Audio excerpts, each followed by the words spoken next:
խաղաղությունը հիմա մի մասի համար սա կարող է տարօրինակ թվալ, մի մասի համար ճիշտ հակառակ այնքան բնական, որ զարմանան ինչ կա այստեղ որևէ առանձնակի գյուտ անելու։ Իմ խորին համոզմամբ խաղաղությունը ի թիվս բոլոր այլ դրական արդյունքների եւ հնարավորությունները, ինչպիսին են օրինակ, չգիտեմ, սովորական մարդկանց համար խաղաղ եւ անվտանգ ապրելը, իրանց երեխաների ապագան ծրագրելը,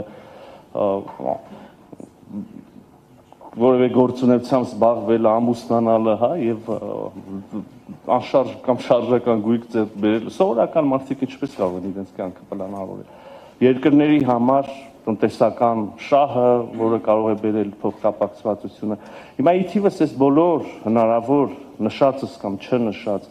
արդյունքների խաղաղությունը հնարավորություն է տալիս եւ Հայաստանի իդեպ ես կարծում եմ եւ Ադրբեջանի համար էականորեն ավելացնել իրենց ինքնիշխանությունը։ Սա մեծ հաշվով կրկին դասագրքային բան է, որ որևէ կոնֆլիկտ, որևէ հակամարտություն պարարթող է ստեղծում երրորդ երկրների կամ աշխարհական կենտրոնների կողմից իրենց շահերը հետապնդել այդ հակամարտության մեջ, չգիտեմ, լծակներ ձեռք բերել կամ ուժեղացնել իրենց լծակները